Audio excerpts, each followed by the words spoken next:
Hey YouTube, Gear Quality here. Bring you all my Granblue Cardfight Vanguard standard deck profile for post My Glorious Justice.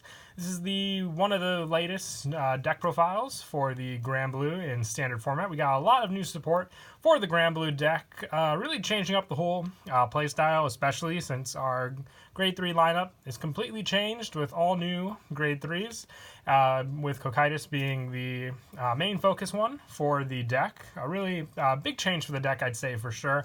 But we also have a lot of the old Grade 1 and 2 support to assist with a bunch of the different playstyles for the Granblue deck, with the main focus obviously being setting up your drop zone and then reviving all the different, zombie-esque monsters to the field to hit for some big numbers, and also focusing on the Imaginary Gift Protect to have some big shields in your hand and on the field if you go for Imaginary Gift Protect 2 as well. So let's go ahead and get started with the deck profile. Now, a few numbers will be different just for the amount of cards I have, and I'll show what cards to replace for other ones, but I definitely would want to run 4 Ice Prison Necromancer Cocytus, so definitely 4 of this card during your turn. If your drop zone has 10 or more cards, this unit gets plus 10,000. If it has 20 or more cards, it gets plus 20 and an extra critical instead of the 10,000. So as long as you have your drop zone set up with your other cards, this card can hit for some pretty big numbers, and its act effect is once per turn on the Vanguard circle, you can counterblast 1 and put 4 cards from the top of your deck into your drop zone and call up to the number of grade 3 cards in your deck in your drop zone, and call up to the number of grade 3 cards in your soul plus 2 cards from your drop zone to rear. So just with this option for the setup from the cards on the top of your deck, and then being able to call up to the number of grade 3 cards in your soul plus 2 from the cards in your drop zone means that, having Cocytus late game for your ride target is your big go-to play with this card, especially just for the amount of cards you can call up with the soul you built out of this card. And you don't have to soul blast at all either, which is very powerful since you can just rely on the soul that this card has and then go from there with your other cards. And I also have 2 Master Swordsman Nightstorm. Now with this one, I was probably going to keep it at 2. I'm happy with those numbers. When placed on Vanguard or rear, you put 2 cards from the top of your deck into your drop zone, and this unit gets plus 5,000 until end of turn. And then on Vanguard or rear, when it attacks a Vanguard, if your drop zone has 10 or more cards, counterblast 1 and draw a card. So on Vanguard or rear, you have both of the effects to go off with this card. It also has the Imaginary Gift Protect, which is another big bonus as well. But the setup is the main key reason I like this card. Considered running 4 of each. Like I said, the numbers will adjust for some of the other grade 3s. I'm running just as proxy backup for now. But like I said, having that setup for your Cocytus is a big help as well, since you want to have a good amount of cards in your drop zone, but just having this card as a viable ride target to then place Cocytus on top of this card for an additional ride builds up your protect markers, but then also gives you the 3 in soul that you can then use for Cocytus' own drop effect. And these are fill-in grade 3s. I honestly thought I had some of the Zombie Dragon. It came out in the original Asia Champion Circuit booster set, but just to fill in for those spots, I have 3 Seabed Demon Beast Scaredick. This one is, like I said, a replacement when you can get additional numbers for the Cocytus and the Nightstorm, and the same goes for the King Tentacles. You can mix around the numbers. I like running at least maybe 1 or 2 of King Tentacle. When put into your drop zone from your deck, you soul blast 1, call this card to rear, and it gets plus 10 until end of turn. So it doesn't have a Vanguard effect to rely on. It's just drop zone setup for every call, just with the buildup of a soul onto the field. So ideally, I would run 2 of this card. Like I said, Seabed Demon Beast has too big of a setup. You needing, the 30 cards or more in your drop zone. A true late game card at that. It does have the Imaginary Gift Protect, but just for that investment, which you can easily get Sentineled, is why I don't want to adjust those numbers. But for the original, I would have probably 2 of the King Tentacle, and then 4 of the Master Swordsman Nightstorm, and then 4 of your Ice Prisoner Necromancer Cocytus for that setup. I'd say it's the most ideal setup to have for the deck altogether. What's great is you're running all of the new grade 3 lineups, so you don't really have to rely on any of the old support if you're looking to build Granblue with any of the new cards. And that's it for the Grade 3 lineup. When I move on to the Grade 2, I run 2 Ruin Shade. With this one, on Vanguard or Rear, when it attacks a Vanguard, put 2 cards from the top of your deck into your drop zone, and then this unit gets +4 until end of battle. And during your turn, if your drop zone has 10 or more cards, it gets an additional +4. So +8 total, making it for a 17k attack. Can hit over most cards you go up against with your opponent. I like it more for the drop zone setup as well early game, since you can use it on Vanguard or Rear. It just has that sort of power boost. That's why I only am running 2 of it in the deck, but you do have the options, since you most likely will hit 10 in the drop very quickly for that additional power early game when you're only at the Grade 2 ride. If your opponent's at a 1 or 2, you don't really need the +8. You just need that additional +4 to get over, let's say, if you're going against a Force deck and it has 10k power.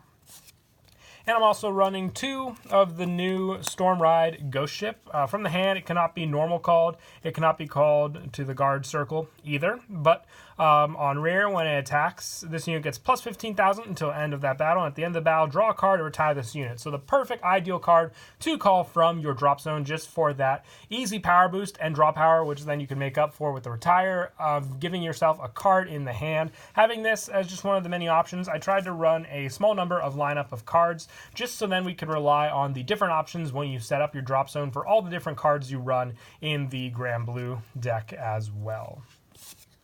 And I also am running 3 of Captain Nightmiss from the original Champions of the Asia Circuit pack.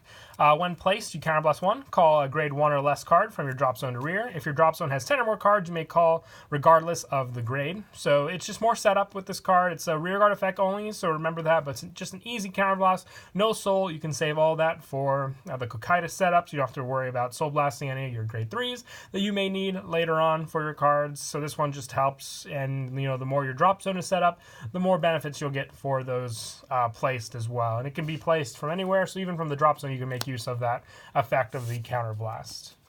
And lastly, as the final spot to fill for the Grade 2s, I want to run 4 of the new Greed Shade. Vanguard or Rear, during your turn, if your drop zone has 10 or more cards, this unit gets +5,000.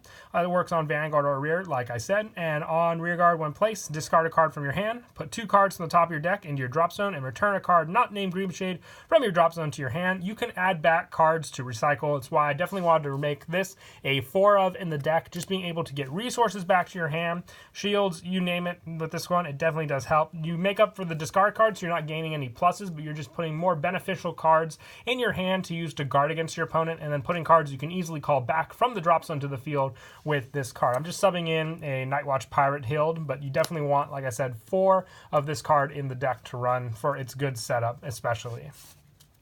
And that is it for the Grade 2s. We'll now move on to the Grade 1s. I run 2 Dandy Guy Romario. If your drop zone has 10 or more cards, this unit gets +4,000 on the Rear. And when rode upon, you can counterblast 1, put a card from your hand into your soul, put 3 cards from the top of your deck into your drop zone, and return 1 card from the drop to your hand. I only wanted to run the 1 of this card, not 1, 2.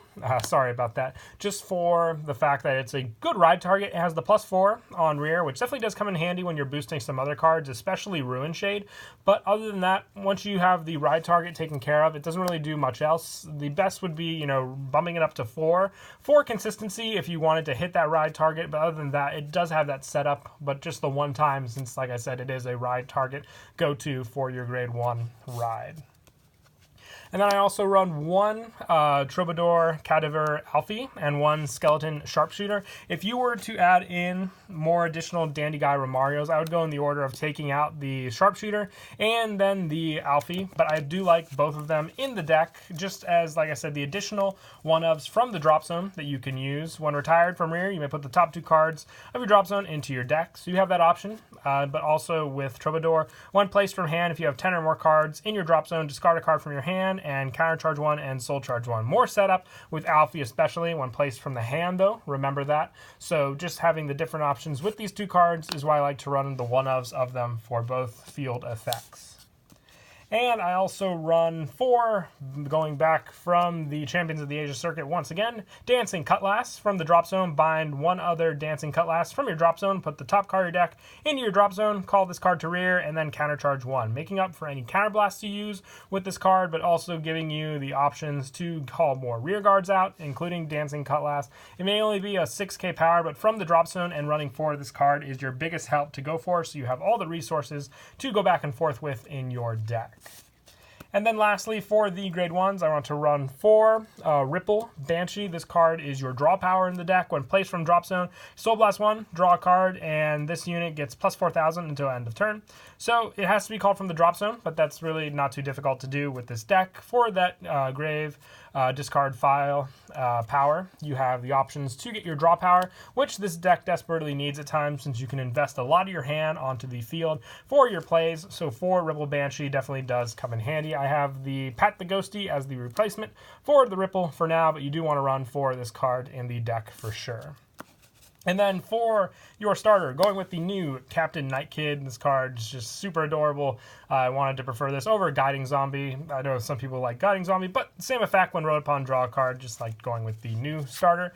And then for the trigger lineup, I decided to go with 6 critical for the deck. So I run 4 Rough Seas Banshee and 2 Night Spirit just to balance it out so we have a little more draw power with our triggers as well. So I like to go with the 6 critical and then the 6 draw. So 4 Gustian, which is our draw trigger Sentinel, so can't go wrong there, and 2 of the Pirate Ship Handler Paola for the additional 6 draw trigger. Like I said, I like the balance of the cards in the deck so you can have plenty of draws to build up your hand, but also the pressure you can lead against your opponent with your criticals. And then lastly, for the heal trigger, only heal trigger, but I'm really glad we do have this heal for the Granblue deck, is Rick the Ghosty. Can't go wrong when you got a Ghosty backing you in the deck. But that is it for the deck profile. I hope you all enjoyed the video. Until next time, please don't forget to leave a like and subscribe. And Kira Qualia out.